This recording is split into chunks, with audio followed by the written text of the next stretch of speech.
Text: this story is not a legend, it is not a rumor, and it is not a theory passed down without proof. What you are about to hear is a real, documented discovery of gold, confirmed by experts, examined by authorities, and recorded in official sources. In 2013, in Northern California, a couple walking their dog on their own property noticed something unusual on the ground, partially exposed, metallic, out of place. What they found would later become known as the Saddle Ridge Hoard, one of the largest buried gold coin discoveries in United States history. The hoard contained hundreds of gold coins, most of them minted in the 19th century. The coins were professionally authenticated by numismatic experts. Their origins were traced to official U.S. Mint records. Text: their condition was documented, photographed, and analyzed. This discovery was reported by major news outlets. It was examined by specialists, and it remains fully verified. No folklore, no exaggeration. And yet, despite all this documentation, one question remains unanswered. Who buried this gold, and why did no one ever come back for it? Before we continue, let me say this briefly. If real stories like this interest you, documented stories about real treasure and forgotten decisions, consider subscribing to the channel. This project is still growing, and reaching the first 1,000 subscribers is an important milestone for me. Your support genuinely helps. If you find this story interesting,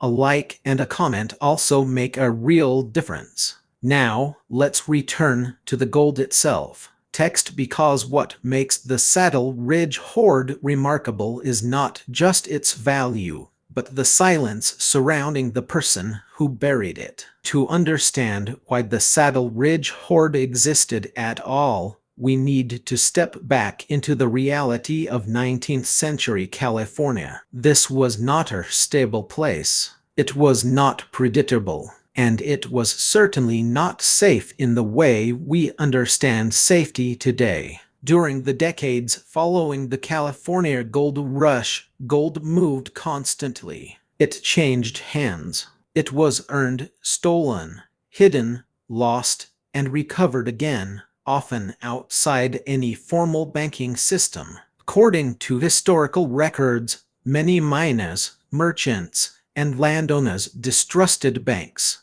Some banks failed, others were far away, and transporting gold over long distances was risky. Gold was heavy, highly visible, and extremely tempting. For many people, burying gold was not unusual behavior. It was a practical decision. Coins were often hidden close to home, on private land, along fence lines, or near landmarks that felt permanent at the time.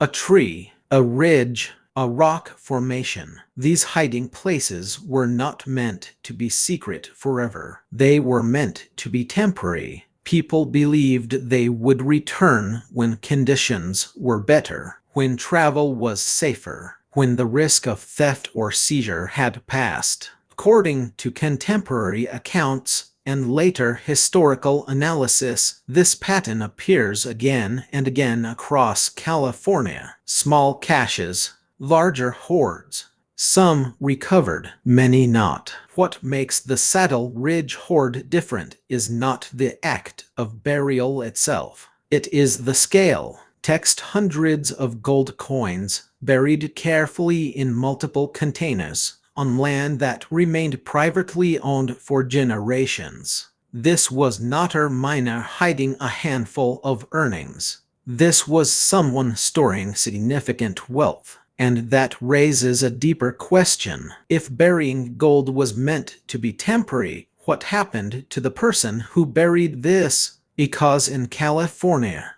land changed hands, but memory usually survived. Someone should have come back, and yet no one did. The discovery itself was almost accidental. There were no tools, no searching, no intention to find anything. According to documented accounts from the people involved, the gold was noticed during an ordinary walk on private property in Northern California. A routine path, a familiar stretch of land. Text: one of the containers had become partially exposed, not opened, not disturbed, just visible enough to feel wrong. At first, the object did not look valuable. It looked old, weathered, out of place in the soil. When it was carefully examined, the weight immediately suggested something unusual. This was not scrap metal, and it was not modern. As the ground around it was gently cleared, gold coins became visible, stacked, intact,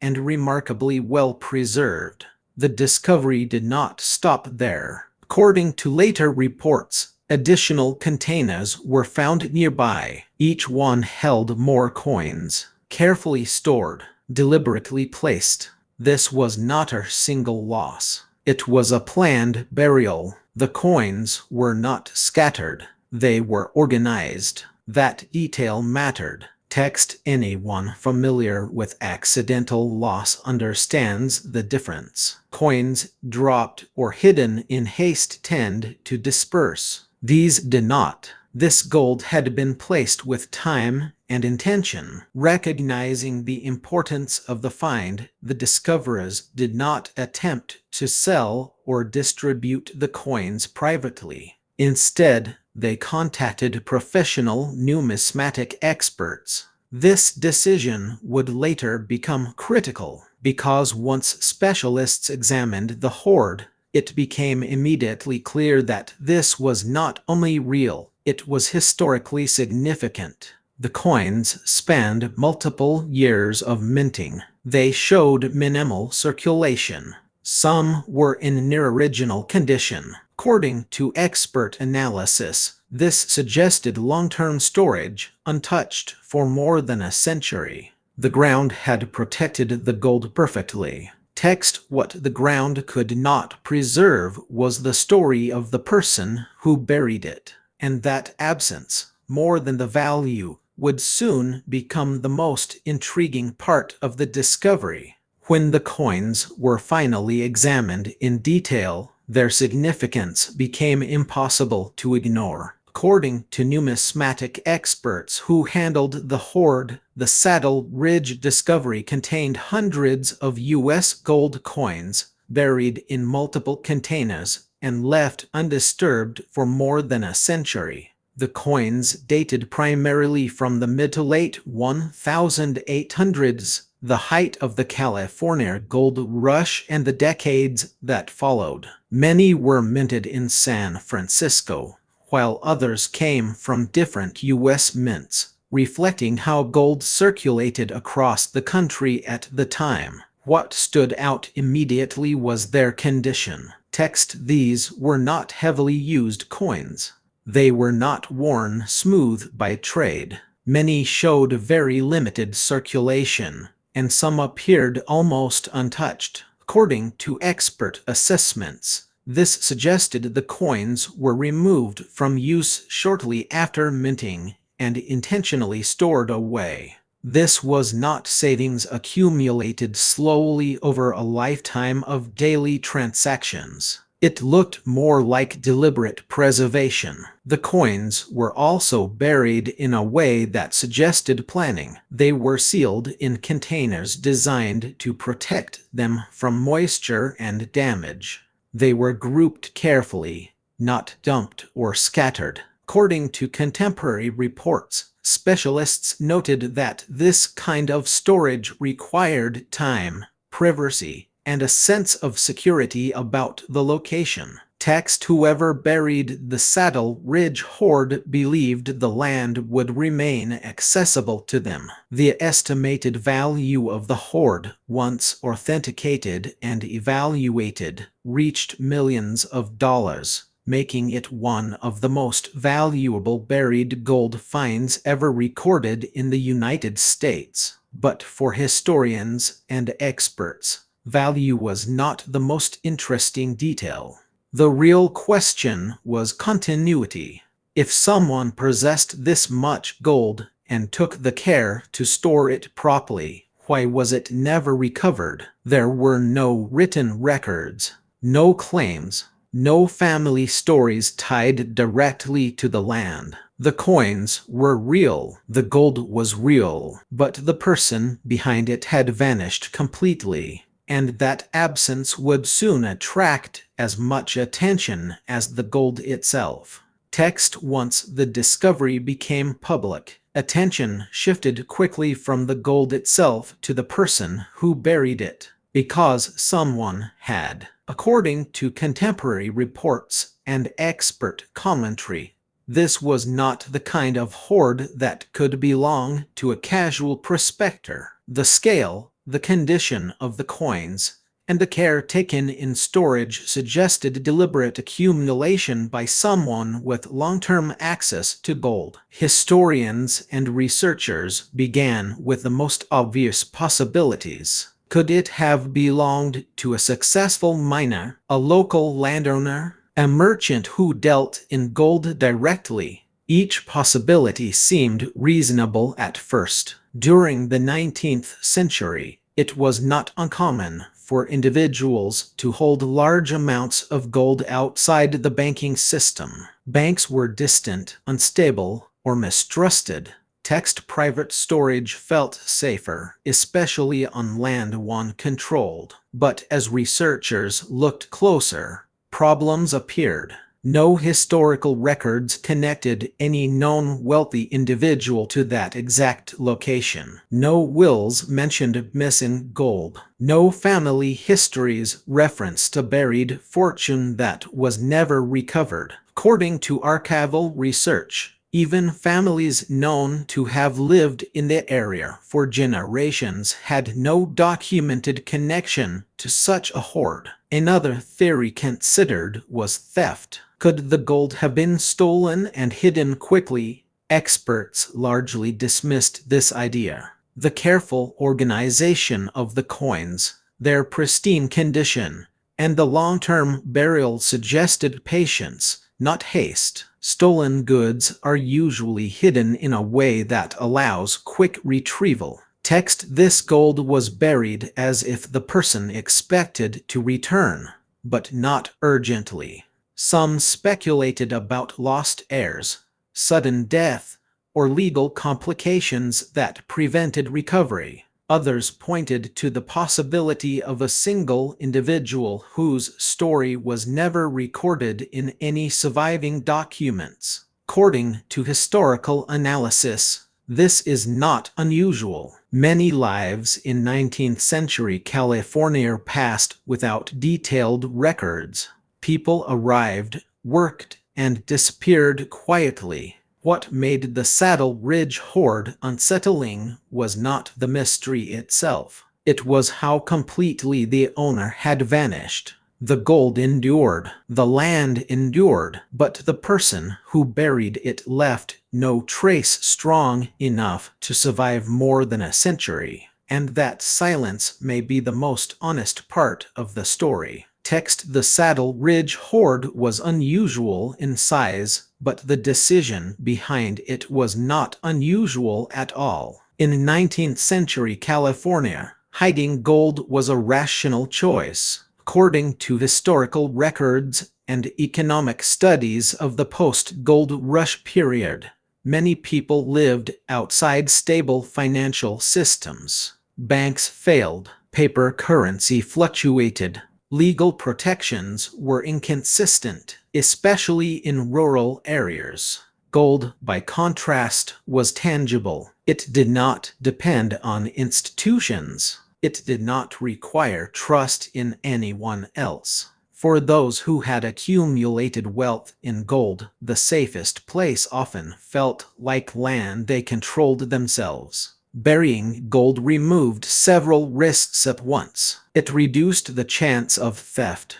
It avoided public attention. It bypassed unreliable banks. Text most importantly, it allowed people to believe their wealth was protected without being visible. According to contemporary accounts, people who buried gold rarely considered the possibility that they might never retrieve it. The act was not seen as final. It was seen as practical. Gold was hidden during times of uncertainty, economic downturns, legal disputes, illness, or plans to relocate temporarily. People assumed they would return when circumstances improved. This assumption appears repeatedly in historical cases. Caches were buried carefully, not hastily. Locations were chosen with familiarity, not secrecy. Markers were remembered, not written down. The Saddle Ridge Hoard fits this pattern precisely. The person who buried it believed the land would remain accessible. Text they believed memory would be enough. They believed time would cooperate. History often proves otherwise. Sudden illness, accidental death, legal complications, migration that becomes permanent. Any one of these could have been enough to prevent a return. Gold survives these disruptions easily. Human plans do not. What the Saddle Ridge Hoard reveals is not greed or paranoia, but confidence. Confidence that life would continue on a predictable path. And that confidence, more than anything else, is what failed. Once the Saddle Ridge Hoard was authenticated, the story entered a new phase. It was no longer just a private discovery. It became a public record. According to contemporary news reports and statements from numismatic experts, the find was handled with unusual care. The coins were documented individually, photographed, and catalogued before any decisions were made about their future. This process mattered because the value of the hoard was not only in the gold itself, but in its condition and historical integrity. Mishandling could have destroyed both. Experts confirmed that many of the coins were exceptionally rare, not because of their age alone, but because of their preservation. Coins meant to circulate had instead been protected underground for over a century. Once authenticated, the hoard was gradually released to the public through controlled sales. Collectors acquired individual coins. Museums and institutions examined others. Records of the find entered numismatic history. But something important was lost in this transition. The gold, once unified, became separated again. The containers that had held the coins together were emptied. The hoard ceased to exist as a single object. What remained was documentation, photos, expert reports, sales records, and the unanswered question. According to public statements from those involved, no new information ever emerged that could identify the original owner. No family came forward with proof. No documents surfaced later. The gold re-entered circulation in a modern sense, but the story behind it did not. In a way, the hoard completed a delayed journey. It left the ground. It moved back into human hands. But it did not return to the person who buried it. That return never happened. The Saddle Ridge Hoard is memorable precisely because it was discovered. Most hidden gold is not. According to historical studies and records from the 19th and early 20th centuries, countless caches of buried gold were never recovered. Some were small. Others may have been comparable in size to Saddle Ridge, but they remain invisible. The reason is not that they were hidden especially well. It is that recovery depended entirely on memory. People rarely wrote down where gold was buried. Written records created risk. They could be found, stolen, or misunderstood. Instead, locations lived in the mind. A specific tree, a fence line, a rock that felt permanent. This worked until it didn't. Land changes. Property boundaries shift. Trees fall. Fences disappear. And when a person dies unexpectedly, memory ends with them. Text according to contemporary accounts. Many families knew that something had been hidden, but lacked the details needed to find it. Over time, those stories softened into rumors, then vanished entirely. What makes Saddle Ridge unusual is not just the gold. It is the coincidence. The land remained private. The containers stayed intact. Erosion exposed just enough to be noticed. Remove any one of those conditions, and the hoard would still be underground. This suggests a quiet truth. For every hidden treasure that is found, there are many more that remain exactly where they were placed, protected not by secrecy, but by absence. The ground does not forget. People do. What makes the Saddle Ridge Hoard linger in the mind is not the value of the coins. It is the decision behind them. Text someone, at some point in the 19th century, made a careful choice. They gathered their gold. They selected containers. They chose a location they trusted. This was not an impulsive act. According to historical context, this kind of burial usually followed a moment of uncertainty, a change in circumstances, a reason to believe that keeping wealth visible or accessible was no longer safe. The person who buried the Saddle Ridge Hoard believed two things at the same time: that the gold needed to be hidden, and that it would be recovered later. Those two beliefs often coexist. People hide valuables not because they expect loss, but because they expect continuity. They believe the interruption will pass. In this case, it did not. The decision outlived the person who made it. Gold is patient. Text it does not decay.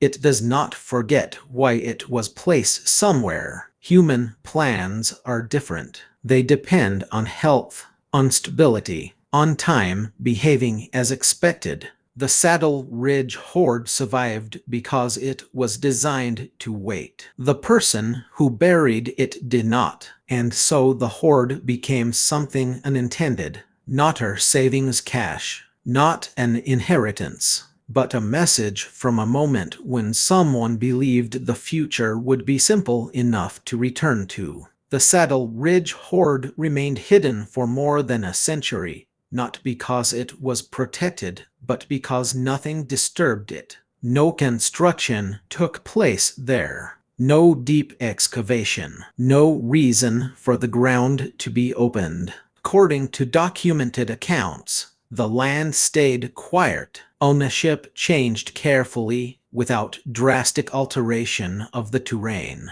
Text seasons passed. Decades passed. The containers held. What eventually revealed the gold was not intention.